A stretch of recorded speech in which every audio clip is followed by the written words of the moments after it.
16번 다음은 평균은 같고 분산이 다른 정규분포의 누적분포 함수 그래프랍니다. 이 중에서 분산이 가장 큰 건 누구니? 자, 정규분포 뭐야? 평균에 대해서 이렇게 대칭이죠. 다들 지금 평균은 같으니까 다 평균에 대해서 대칭일 거야.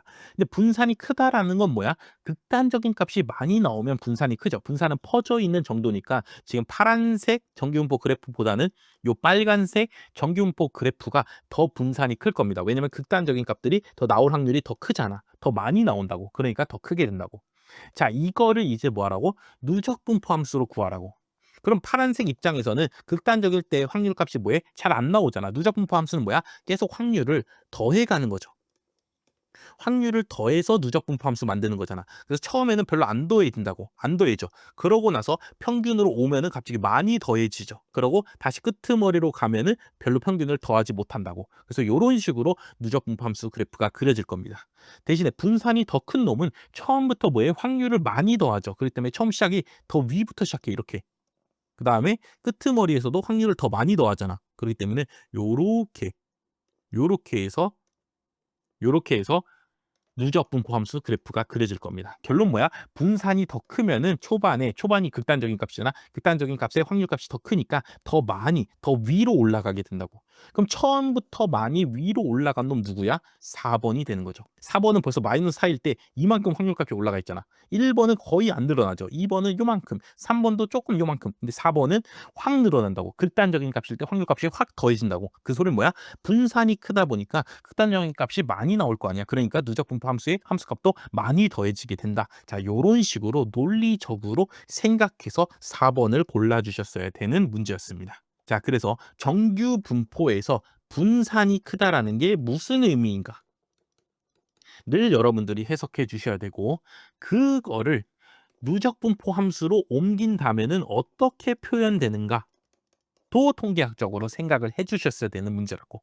그렇기 때문에 마냥 쉽지는 않고 많은 생각을 좀 해주셨어야 되는 문제죠. 그냥 외워서는 절대로 풀 수가 없는 문제였습니다. 그냥 이렇게 외우면 안 돼. 그냥 분산이 큰 정규분포는 누적분포 함수가 더 가파르다. 더 기울기가 초반부터 더 올라가 있다. 그냥 이렇게 외우시면 안 된다고. 제가 지금 설명드린 대로 분산이 정규분포에서 크다는 거는 극단적인 값이 많이 나오는 거라고.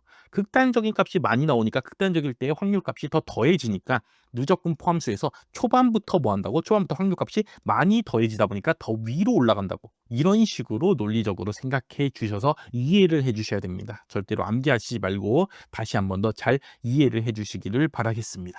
17번 풀어보겠습니다. 회기식 찾아보래. 적합한 최소적 구법으로 적합한 회기식 찾아보란 문제는 1번 뭐부터 한다? 표본 평균 점을 요 회기식이 지나는지부터 확인하라고 했죠. 지금 표본 평균이 뭐야? 2,3이잖아. 이 회기식이 제대로 추정된 회기식이라면 2,3 반드시 지나야 됩니다. 그래서 2, 3 대입해봐. 그럼 4 빼기 1은 3이니까 1번 오케이 통과죠. x에다 2 넣어봐. 그럼 2 빼기 2는 0이잖아. 그럼 얘 안 되네. x에다 2 넣어봐. 2, 4 빼기 4? 0 안 되네. 3번도 안 되죠. 여기다 2 넣어봐. 마이너스 4 더하기 2? 그럼 마이너스 2 나오잖아. 그럼 2,3 안 지나잖아. 안 되네. 정답 몇 번? 1번이 되는 무슨 문제? 쉬운 문제였습니다. 물론 당연히 추정 회기식 찾을 때 뭐부터 찾는 거야 원래? 기울기 추정값부터 뭘로? sxx분의 sxy로 찾는 거죠. 근데 지금 문제에 sxy도 안 나와 있고 상관계수만 나와 있잖아. 그럼 r은 b 곱하기 sy분의 sx 이용해서 여기 기울기 추정값부터 원래 먼저 찾고 그 다음에 여기 지나냐 하고 대입해서 y 절편 추정값 찾아주시면 되는 거라고 원래는. 근데 우리는 어차피 결국 뭐야? 객관식 문제 푸는 거잖아. 그럼 당연히 표본 평균정 당연히 지나줘야 된다고. 그래서 지나냐 하고 대입했어. 대입했는데 되는 거 하나밖에 없어. 그럼 걔가 당연히 뭐라고? 정답이라고. 그래서 이런 식으로 문제를 푸는 거다. 회귀분석 적합된 회귀식 찾는 문제는 일단 표본 평균부터 먼저 대입하셔라 라는 말씀. 22년도에도 이런 문제 풀었죠. 그래서 23년도에도 또 나왔다고. 그래서 22년도 문제 기출문제를 제대로 푸신 분들이라면 바로 대입해서 빠르게 문제를 찾아주실 수 있으셨을 겁니다. 18번 풀어보겠습니다. 지금 모평균에 대해서 350이냐 350이 아니냐라는 무슨 검정을 해?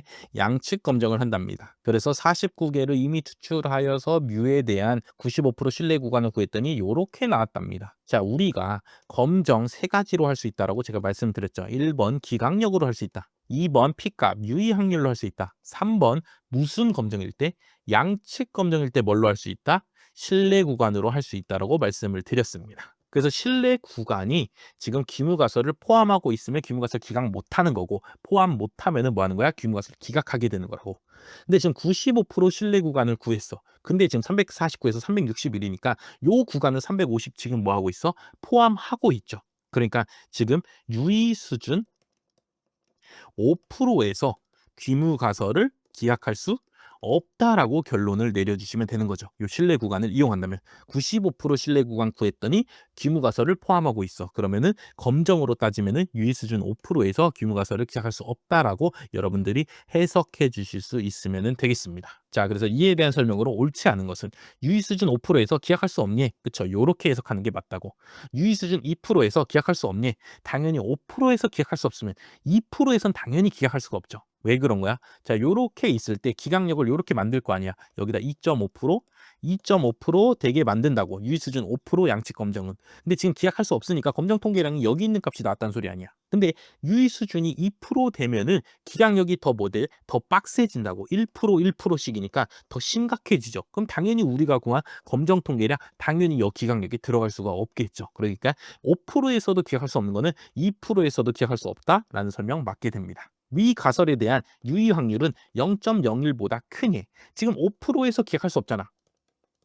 0.05에서 기각할 수 없다고. 그러면 유의 확률이 P값이 0.05보다 뭐한 거야? 큰 거죠. 그렇죠. P값이 작으면 기각인데 기각 못했으니까 큰 거라고. 그럼 당연히 0.05보다 크니까 0.01보다 당연히 뭐해? 당연히 크게 되겠죠. 4번 0.03보다 작니? 아니 지금 우리가 구한 유의 확률 뭐하다고? 0.05보다도 크다고. 그럼 0.03보다도 당연히 뭐하겠어? 당연히 크겠죠. 그래서 옳지 않은 설명 몇 번이 되는 거야? 4번이 되는 거죠. 그래서 실내 구간을 이용해서 검정할 수 있다라는 거 양측 검정일 때만 가능한 겁니다. 양측 검정일 때 실내 구간을 이용해서 검정을 하게 되면은 그거를 어떻게 해석하게 되는가? 그래서 그래프적으로 어떻게 보면 되는가? 얘네들이 어차피 다 연결돼 있으니까 이거를 P값이나 기각력 쪽으로 생각하면 또 어떻게 되는가도 여러분들이 그래프적으로 잘 해석을 해주셨으면 충분히 풀 수 있는 문제였습니다. 그래서 실내 구간으로 검정하는 문제 이전 기출 문제에서도 나왔기 때문에 여러분들이 충분히 풀 수 있다라고 생각을 하겠습니다. 19번 풀겠습니다. 분산 목적과 표집 과정을 고려할 때 이 지역에 대한 설명으로 옳은 것은 지금 비율을 뭘로 추정할 수 있냐라고 지금 물어보는 문제죠. 무슨 추출일 때? 층화 추출일 때 층을 나눠서 그룹을 나눈 다음에 추출한 거야. 그러면은 그때 모 비율의 추정값도 어떻게 할 수 있다고? 그 그룹 내에서만 할 수 있다라고 말씀을 드렸죠. 남자랑 여자를 따로 나눈 다음에 흡연, 비흡연을 내가 조사했어. 그러면은 남자에서 흡연율은 몇 프로입니다. 자, 요렇게 추정하는 거는 맞게 됩니다. 왜냐면 남자 집단 따로 나눈 다음에 뽑은 다음에 거기서 흡연율 조사한 거니까. 근데 요렇게는 안 된다 했죠. 흡연자들 중에서 남자의 비율은 몇입니까? 이건 안 된다고. 왜냐? 흡연, 비흡연으로 나눠서 뽑은 게 아니라 뭘로 나눠서 뽑았으니까 남자, 여자로 나눠서 뽑았기 때문에 요렇게 뽑은 표본은 당연히 뭘 대표해? 남자랑 여자를 대표하는 거라고. 흡연자를 대표하는 게 아니라고. 흡연자에서 흡연자를 모집단으로 해서 뽑은 게 아니기 때문에. 그래서 요런 식으로 분할표에서 어떻게 층화 추출이 됐을 때 어떻게 추정하게 되는가라는 문제 이전에도 한번 출제가 된 적이 있습니다. 그래서 지금 문제 다시 읽어보시면은 어떻게 추출했냐? 알코올 중독자랑 비중독자를 76, 109명 뽑았어. 왜냐? 모든 인구를 모집단으로 놓고 표본을 뽑으면은 알코올 중독자 있겠어 없겠어? 사람들 중에서 거의 없겠죠. 그렇기 때문에 200명 뽑더라도 200명이 다 비중독자로 나올 겁니다. 근데 나는 알코올 중독자 연구하고 싶잖아. 알코올 중독자나 비중독자 비교해 갖고 연구하고 싶다고. 그러다 보면 어떻게 돼? 알코올 중독자 모집단을 따로 나누고 비중독자 모집단을 따로 나눈 다음에 뽑아줘야지 알코올 중독자를 어느 정도 표본을 모을 수가 있겠죠. 그렇기 때문에 이렇게 나눠서 층화 추출을 하고 있는 거라고 지금. 자, 그렇기 때문에 알코올 중독자에서 어떤 비율, 비중독자에서 어떤 비율을 요 표본 비율을 이용해서 모 비율을 추정하는 건 되지만 전체에서 알코올 중독자인 사람들의 비율 또는 전체에서 뭐 질병 A 유무가 나왔죠. 질병률의 비율 이런 거는 추정할 수가 없게 된다고. 층화 추출이다 보니까. 그래서 정답 몇 번? 3번. 알코올 중독자 중에서 병이 걸릴 확률은 76분의 53이다. 자, 요렇게 추정하는 건 말이 되죠. 근데 질병 A에서 할 수가 없다고. 그럼 질병이 A가 있는 사람 없는 사람 요렇게 층을 나눠서 뽑았어야 되는데 그게 아니라고 지금은 중독자 따로 비중독자 따로 뽑은 거기 때문에 요 안에서만 요 그룹 안에서만 표본 비율로 모 비율을 추정할 수 있게 되는 겁니다. 그래서 질병 A에서 알코올 중독자의 비율 요렇게 해서 추정할 수 없다. 그다음에 전체에서 알코올 중독자의 비율 이것도 안 된다. 왜냐면 전체에서 뽑은 게 아니라고. 지금 요렇게 그룹을 나눠 놓은 상태에서 뽑은 거기 때문에 추정할 수가 없죠. 질병 A의 유병률 당연히 안 되죠. 이것도 전체에서 뽑았을 때만 추정할 수가 있게 되는 겁니다. 그래서 층화 추출하는 경우에 표본 비율을 이용해서 모 비율을 추정 어떻게 할 수 있느냐? 그 그룹 내가 뽑아 놓은 그 그룹 내에서만 요 과정, 요 추정이 가능하게 된다라는 거 여러분들이 잘 기억해 주시면 되겠습니다. 자, 그래서 과거에 요거랑 비슷한 문제 당연히 기출문제에 출제된 적이 있습니다. 그래서 그 과거의 기출문제를 풀어보셨더라면 요 문제 당연히 풀 수가 있는 문제고 이거 다 요거 비율로 보면 185분의 76 되는 거 아니야? 다 되는데? 이거 왜 안 되는 거지? 하신 분들은 기출문제를 꼼꼼히 잘 안 푸신 거기 때문에 다시 한 번 더 기출문제를 반복해서 잘 공부를 해 주시기를 바라겠습니다. 20번 풀어보도록 하겠습니다. 흡연율 P를 추정하기 위해서 N명을 이미 추출하여서 표본 비율 P햇을 구했답니다. 이때 모든 P에 대해서 이 부등식을 만족하기 위한 N의 최소값 찾아보랍니다. 그래서 이 부등식 이게 도대체 무슨 말이야? 라는 생각이 들 수가 있죠. 근데 우리는 표본 비율에 대해서 알고 있습니다. N이 충분히 큰 수라면 얘네 정규분포를 따른다고. 표본 비율의 평균이 몇이야? 모비율 P죠. 그 다음에 요때의 표준 편차가 몇이야? n분의 p 곱하기 1-p가 되죠. 그래서 요거의 제곱인 요런 정규분포 따른다라는 거를 여러분들이 알아주셔야 됩니다. 자, 그러고 나서 다시 이 확률식을 살펴보시면은 지금 어떻게 돼 있어? 이렇게 pn 마이너스 p 나누기 0.098이 0.95보다 커지는 n의 최소값 찾으라죠. 그래서 요렇게 적어줄 수가 있고 얘를 요 정규분포 따르니까 뭐 할 수 있어? 표준화할 수 있죠. 표준화 해갖게 되면 어떻게 돼? 표본 비율에서 p 한번 빼주시고 얘로 뭐 해주면 돼? 나눠주면 되죠. 그래서 나누기 밑에 루트 n분의 p 곱하기 1마 p를 해주시면 됩니다. 여기도 그럼 똑같이 루트 n분의 p 곱하기 1-p를 해주시면 된다고. 자, 그러면은 여기가 뭘로 바뀌어? 여기가 절대값 z로 바뀌게 되고 그 값은 나누기 0.098 루트 n분의 p 곱하기 1-p보다 작을 확률이 0.95보다 커야 됩니다. 자, 요렇게 되는 거죠. 그래서 이거를 표준 정규분포에서 해석하게 되면은 절대값 z가 뭐보다 작다니까 어디서부터 어디 사이인 구간의 확률이 됩니다. 그래서 요 값이 작을 요 구간의 확률이 0.95보다 뭐 해야 돼? 커져야 돼. 이 확률 값이 딱 0.95 나오게 해주는 값이 지금 몇이래? 지금 1.96이라고 적혀 있죠. 그랬기 때문에 95% 신뢰 구간 구할 때 기각치로 뭘 쓰는 거야? 1.96 쓰는 거 아니야? z값으로 1.96을 쓰게 된다고. 근데 지금 요 확률 값이 0.95보다 뭐 해야 된다고? 더 커져야 된다고. 그래서 요 값이 지금 여기인데 여기 요 값에 따라서 이렇게 범위가 지금 이렇게 만들어지게 되는 거죠. 그렇죠? 이 값에 따라서 이렇게 범위가 만들어지게 되는데 1.96일 때 확률값이 0.95고 우리는 그 확률은 0.95보다는 더 뭐 해야 돼? 더 커져야 되니까 결론은 뭐야? 이 값이 1.96보다 더 뭐 해야 돼? 커져야 된다는 소리죠. 그래서 이거를 다시 한 번 더 잘 여러분들이 이해를 해주셔야 됩니다. 다시 표본 비율이 정규분포 따른다는 거 알고 있어. 그래서 요 식은 딱 보니까 표본 비율을 표준화하는 식이야. 그래서 표준 편차로만 한번 나눠주면은 표준화 되겠네라고 생각해서 나눠줬다고. 그래서 Z로 바꿨다고. 그래서 이거를 표준 정규분포표 입장에서 표준 정규분포 그래프 입장에서 그려보니까 어떻게 해석이 돼? 내가 여기 찾아놓은 요 기각치 요 값 있잖아.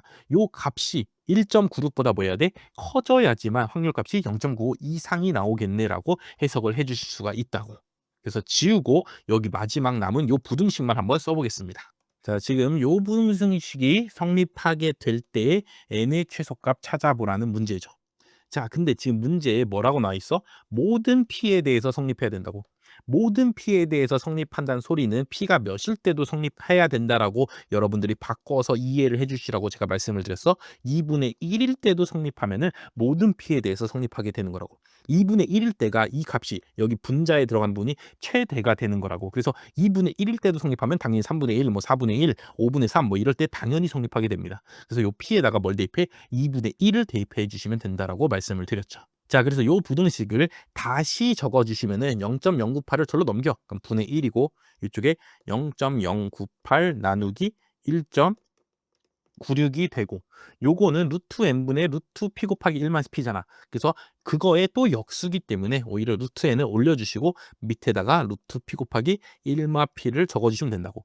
근데 이거는 모든 p에 대해서 이 부등식이 성립해야 되기 때문에 p가 몇일 때도 2분의 1일 때도 성립해 줘야 된다고. 그래서 2분의 1을 대입하게 되면은 분모 부분이 2분의 1 곱하기 2분의 1이니까 루트가 뭐에 사라지고 2분의 1 하나 없어지면 되겠죠. 그래서 2분의 1분의 루트 n이 요 값보다 클 때 n의 최소값 찾아보라는 문제가 되죠. 그래서 2분의 1을 저쪽에다 갖다 곱해. 요쪽에다가 2분의 1을 곱해 주시라고. 그럼 다시 쓰면은 루트 n은 요 값보다 큽니다. 0.098 요것도 땡깁니다. 이렇게 하나, 둘, 세 칸 땡겨. 그럼 98분의 하나, 둘, 세 칸 땡겨. 그럼 1960 곱하기 2분의 1 요렇게 되죠. 그래서 약분을 해주면은 98이랑 1960을 약분해주면 98에다 2 곱하면은 뭐가 돼? 196이 되잖아. 그렇기 때문에 20이 되고 2분의 1로 또 곱해주니까 10이 됩니다. 결국 루트 n이 10보다 커야 되고 제곱하면은 n이 100보다 커야 됩니다. 근데 지금 무슨 값 찾으래? 최소값 찾으라니까 n은 몇일 때? 100일 때가 최소값이 되는 거죠. 그래서 요렇게 풀어야 되기 때문에 쉽지 않은 문제라고. 지금 이 확률식을 뭐 해줘야 돼? 표준화해 주시고 그거를 Z 그래프에서 표준정리분포 그래프에서 해석을 해주시고 그러고 나서 부등식 찾은 다음에 모든 P에 대해서 성립한다는 거는 P는 2분의 1일 때도 성립해야 된다라는 거를 기억해 주셔서 2분의 1을 대입해 주시고 그럼 뭐만 남어? N만 남죠. 그러고 나서 나중에 식 정리하고 나면은 정답 고를 수 있는 문제가 되겠습니다. 그렇기 때문에 여러 과정을 거쳐야 되기 때문에 당연히 쉽지는 않은 문제다. 그리고 여러분들이 당연히 표본 평균이 정규분포 따르는 건 잘 기억해. 근데 표본 비율이 정규분포 따르는 거는 별로 잘 안 나오다 보니까 잘 기억을 못 하실 수도 있다고. 근데 표본 비율도 정규분포 따르기 때문에 표본 비율을 이용해서 모비율의 추정도 하고 검정도 할 수 있게 되는 겁니다. 그렇죠? 표본 비율이 무슨 분포 따르는지 모르면 아예 애초에 추정이나 검정을 할 수가 없을 거 아니야. 그렇기 때문에 표본 비율도 정규분포 따른다라는 거 잘 기억해 주시고 이때의 평균 P다. 그 다음에 표준 편차 몇이야? 표준 편차는 루트 n분의 P 곱하기 1-P다라는 거 잘 기억을 해 주시기를 바라겠습니다. 2023년 9급 기출문제 20문제 모두 풀어봤습니다. 자, 그래서 쉽지 않았다고 2023년 9급 지금 요렇게 제가 표기는 해놨지만 당연히 여기 동그라미 친 부분에서도 당연히 어려운 문제들 있습니다.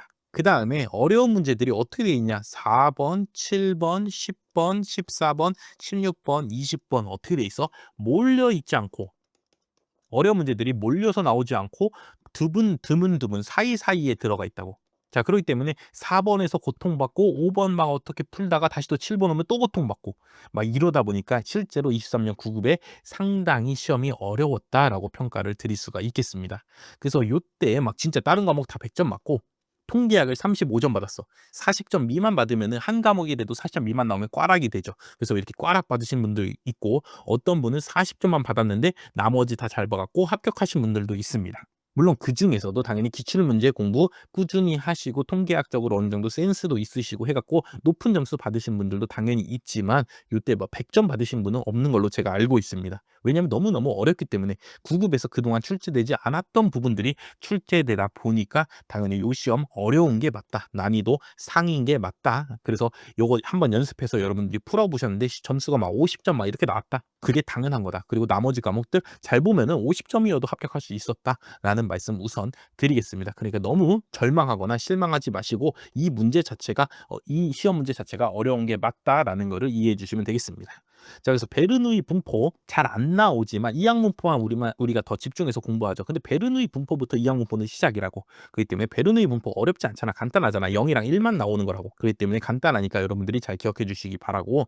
실내 구간을 주고 오히려 거꾸로 분산을 구해보라고. 오히려 거꾸로 표준 편차 막 구해보라. 이런 문제 당연히 나올 수도 있습니다. 그럴 땐 뭘 생각해? 실내 구간 공식 있잖아. 그렇죠? 공식에서 어떤 부분에 요 SP 제곱 합동 표본 분산이 들어가냐를 생각해서 나는 뭘 찾아야 되겠구나 라는 걸 좀 생각해 주시길 바라고. 상관계수 검정 당연히 몰라도 됩니다. 근데 이렇게 처음 보는 검정 나올 수도 있다고. 대신에 뭘 알려줘? 검정 통계량이랑 무슨 분포 따르는지랑 기각치 이런 거 다 알려준다고. 그러면은 우리가 원래 알고 있던 그 검정 절차대로 여러분들이 검정해 보시면은 되는 거죠. 이렇기 때문에 통계학을 공부하시고 나면은 어떤 검정, 당연히 통계학이 더 어려운 검정이나 더 복잡한 검정들도 있을 거야. 근데 어쨌든 요 식들만 여러분들이 알고 계시면은 어차피 검정 절차하는 거 마지막에 기각치랑 비교해서 기각력에 속하냐 안 속하냐, 유의 확률이 유의 수준보다 작냐 크냐, 결국 이걸로 마지막에 검정하는 거는 다 똑같기 때문에 여러분들이 충분히 검정을 다 해내실 수가 있을 겁니다. 16번 정규분포의 누적분포 함수 문제 나왔다고. 그렇기 때문에 이거는 통계학적으로 좀 생각해 봐야 되기 때문에 이런 거를 좀 많이 생각하는 연습을 해주시길 바라고. 자, 표본 비율에 대해서 복잡한 식 주어져 놓고 그러고 나서 최소 표본의 크기 n값 찾으라는 문제 나왔죠. 그래서 표본 비율이 여러분들이 정규분포 따른다는 거를 가끔씩 잘 잊고 있다고. 근데 잊지 마시고 표본 비율도 n이 충분히 크면, 표본 크기가 충분히 크면은 정규분포 따르니까 뭐 할 수가 있어? 표준화할 수가 있다고. 그래서 표준화할 수 있다라는 거 잘 기억해 주시고, 표본 평균의 평균이 뭐고 표본 평균의 표준 편차가 뭔지도 잘 외워 주시기 바라겠습니다. 10번 당연히 어려운 문제입니다. 포화성 분포에 대해서 우리가 깊게 배우지 않으니까 당연히 어려운 문제고, 이제 포화성 분포도 막 시험에 나온다는 소리이기 때문에 여러분들이 포화성 분포도 잘 기억해 줘야죠. 단위 시간 동안 발생하는 사건의 횟수가 포화성 분포라고. 그래서 이산형 확률 변수입니다. 포화성 분포는. 그래서 포화성 분포의 막 확률을 막 구해보라는 문제는 어차피 포화성 분포 식을 주니까 그걸 이용해서 여러분들이 구해주시면 되는데, 포화성 분포도 시험에 나오니까 포화성 분포 문제가 많지 않기 때문에 나올 때마다 잘 보고 잘 기억을 해주셔서 이렇게 못 풀던 문제도 풀 수 있는 쪽으로 넘겨줄 수 있도록 여러분들이 노력을 해주시길 바라겠습니다. 그래서 여기까지 해서 2023년 9급 결론보다 어렵다, 난이도 상이다, 매우 어려웠다. 그리고 특히나 실제 진짜 2023년 9급 시험 봤을 때 그 당시에 진짜 어려운 시험이다라고 제가 평가를 드렸습니다. 그래서 어려운 게 맞다라는 거 이해해 주시고, 그다음에 우리 시험 문제는 당연히 이 기출 문제를 더 발전해서 나오기 때문에 여기에서 이미 한번 나왔던 주제들은 당연히 여러분들이 공부를 해 주셔야 됩니다. 그래야지 또 다음에 또 이런 비슷한 문제가 나왔을 때 풀어 주실 수가 있게 되겠죠. 그래서 여기까지 해서 2023년 9급 기출 문제 풀이 해설 강의 마치도록 하겠습니다.